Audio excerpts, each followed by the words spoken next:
Puja and welcome to a new video.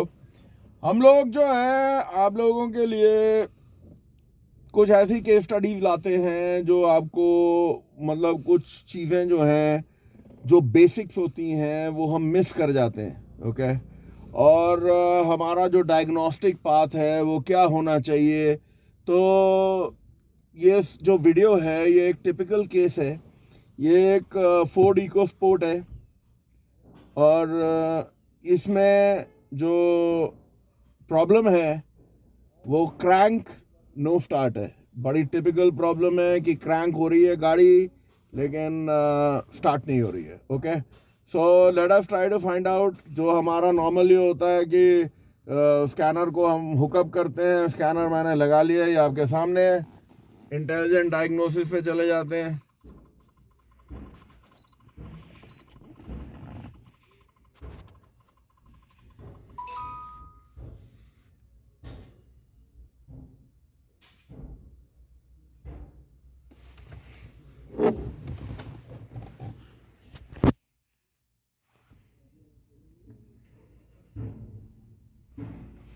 Eco sport Ford,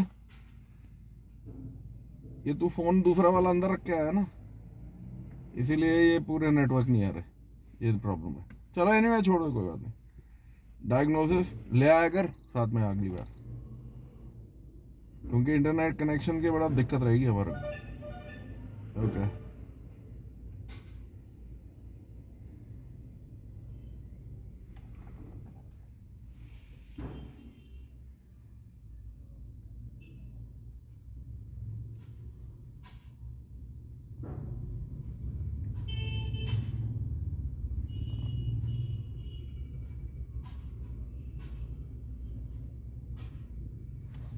topology, हमें topology से कुछ नहीं लेना देना। Let us go into the system list. System list में हम स्ट्रेट अवे, क्योंकि क्रैंक नो स्टार्ट है, हमारे को सीधा पीसीएम पे जाना है, राइट।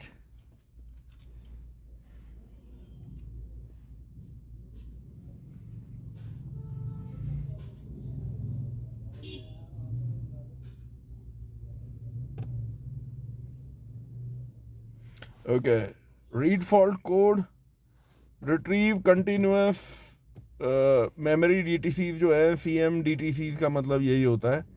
तो इसमें फोर्ड में ये की on self demand test and everything we want to do this must be do not enable on demand में देख लेता हूँ मैं क्या है, कहीं इसका कुछ नहीं, there no DTC. Okay, retrieve CM DTCs. अब यू कैन सी मेरे फ्रेंड्स कोई डीटीसी नहीं है। सो रीड डेटा स्ट्रीम जो हम सेकंड चीज करते हैं नॉर्मली, ये हम देखते हैं, क्योंकि नॉर्मली हम लोग ये देखेंगे कि जी हमारा क्रैंक सेंसर काम कर रहा है कि नहीं है, एयर वगैरह ये सारी चीज़ें हमने चेक कर ली हैं।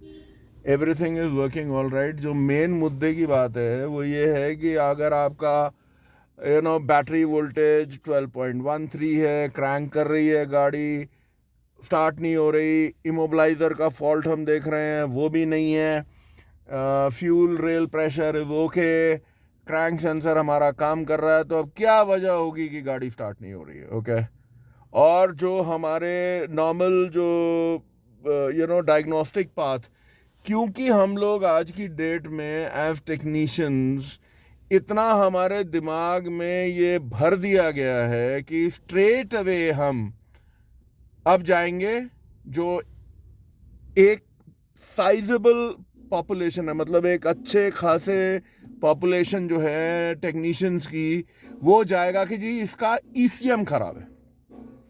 कि भाई जाहिर सी बात है, अरे गाड़ी स्टार्ट नहीं हो रही और फॉल्ट कोड कुछ आ नहीं रहा है, तो हमारे दिमाग में है कि नहीं साहब, ईसीएम में तो कुछ दिखाना चाहिए, गाड़ी स्टार्ट नहीं हो रही तो कुछ तो दिखाए।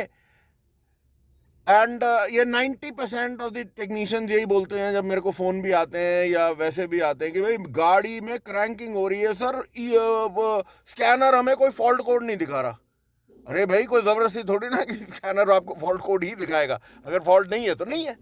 सो नाउ लेट अस सी कि रियल फॉल्ट कहाँ है. सो इसलिए बिकॉज अदरवाइज बहुत ज़्यादा ये क्या है भाई, फॉल्ट कोड क्या है इसमें, air conditioning pressure sensor circuit too low, क्योंकि ये इससे कोई गाड़ी का स्टार्ट होने का कोई मतलब नहीं है, क्योंकि ये कैन बस सिस्टम्स हैं, हर नेटवर्क हर एक से कनेक्टेड है. So let's keep this aside. Gopal, अब मेरा जो डायग्नोस्टिक पाथ है जो हमने किया है, और हम लोगों ने अपने आप को इस चीज़ से वेरीफाई किया कि मेरा जो, और मैं हर बार टेक्नीशियंस को बोलता हूँ कि जब भी आपके पास इस तरीके की गाड़ी है, क्रैंक नो स्टार्ट, और आपके पास कोई फॉल्ट कोड नहीं है, इंस्टेड ऑफ ईसीएम को उधेड़ना करने से अच्छा और ये वो करने से अच्छा, सबसे पहले आप कंप्रेशन टेस्ट ले लो. कंप्रेशन टेस्ट लो और उसके बाद पता लगेगा. ये एक बेसिक टेस्ट है, और जो हम लोगों के नए मॉडर्न टेक्नीशियंस हैं, आई डोंट नो कितने लोगों को कंप्रेशन टेस्ट लेना आता है कि नहीं आता है. तो पेट्रोल के कंप्रेशन वो अलग है. मैं जो यूज़ कर रहा हूँ वो रिलेटिव कंप्रेशन है. रिलेटिव कंप्रेशन से मेरे को क्या फ़ायदा है कि मुझे एक आइडिया मिल जाएगा कि मेरा कंप्रेशन सही है कि नहीं है. रिलेटिव कंप्रेशन आप किससे करोगे? रिलेटिव कंप्रेशन आप स्कैन टूल से नहीं कर सकते. आपको ऑसिलोस्कोप लेना पड़ेगा, उसमें आप करंट क्लैंप लगा के आप करंट से भी कंप्रेशन टेस्ट ले सकते हो, और वोल्टेज ड्रॉप मेथड से भी ले सकते हो. तो जिनके पास ऑसिलो है वो इस चीज़ को सीख लें, जिनके पास नहीं है देयर इज नो पॉइंट. मैं आपको उस चीज़ का बताऊं तो मेरे पास जो दूसरा टूल है ये डाइटेक का है. ये लगाइए ज़रा, स्कैनर निकाल दे. कंप्रेशन टेस्ट जो है इस गाड़ी का वो हमें क्या बताता है?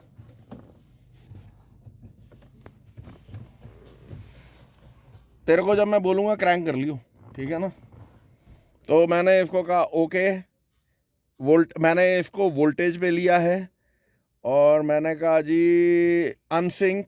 इसमें ऑप्शन ये होता है कि आप सिंक कर सकते हो सिलेंडर 1 और 2 3 4 वैसे भी, लेकिन मैंने अनसिंक किया हुआ है. ये 4 सिलेंडर की गाड़ी है और ये स्टार्ट है. आप तैयार हो जा, चल भाई. ये क्रैंकिंग, लीव कीप क्रैंकिंग, बस एनालाइजिंग.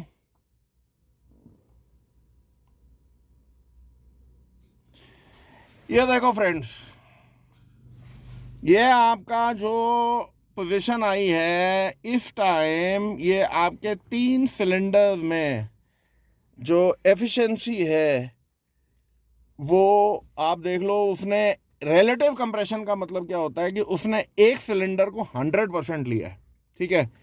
अब ये इस 100% का ये बाकी 3 सिलेंडर 70% है.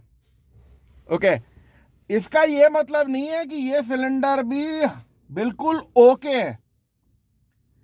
अगर लेटर से, मैं आपको ये मतलब कहने की बात ये है कि रिलेटिव कंप्रेशन में अब ये मुझे क्लियर हो गया कि मेरा यहाँ पे कंप्रेशन लॉस है. इमेजिन करो कि मेरा जो कंप्रेशन है लेटर से वो 200 psi होना चाहिए. ओके, 200 psi वो मेरा डीजल का लेटर से थ्रेशोल्ड है. ये जो रिलेटिव कंप्रेशन है, चाहे आप ऑसिलो से करेंगे, इसीलिए इसे रिलेटिव कहा जाता है, चाहे ऑसिलो से करो चाहे इससे करो. लेट अस से कि ये जो कंप्रेशन है इसका, ये वाला जो है जो इसने एक सिलेंडर रेफरेंस के लिए लिया है, उसका 200 की जगह 150 psi है, ठीक है. तो 150 psi का 70% ये है. तो रिलेटिव कंप्रेशन का मतलब ये है कि मुझे ये मालूम है कि इस गाड़ी में जो नो स्टार्ट की कंडीशन है वो मेरा कंप्रेशन लॉस है. इसमें अब मेरे पास 2 ऑप्शन है.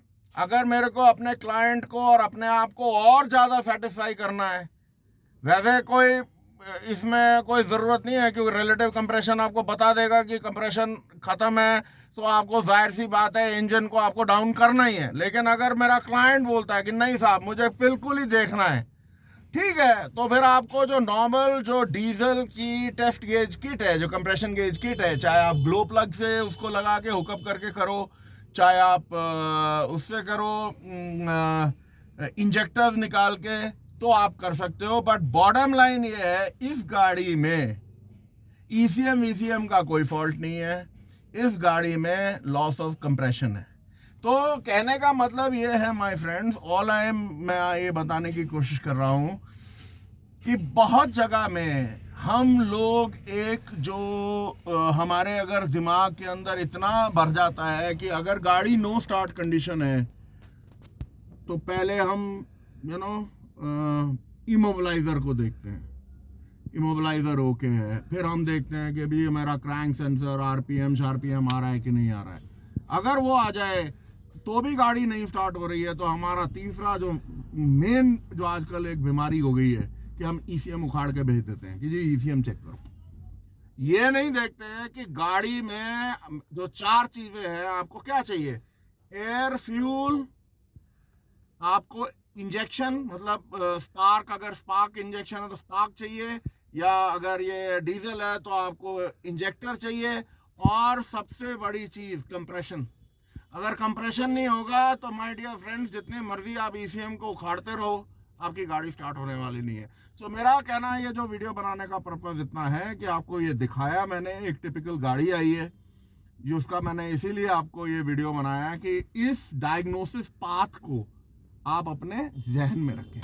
So till we meet up with a new video, कल हम लोग नया एक वीडियो शूट करेंगे यहीं पे गोल्डी भाई के साथ, एंड और भी एक कल इंटरेस्टिंग गाड़ी है, वो कल आपको वीडियो में मैं दिखाऊंगा, वो बिल्कुल ही टोटली अलग डायग्नोसिस है। So till we meet again, this is Amit Ahuja, take care, bye bye.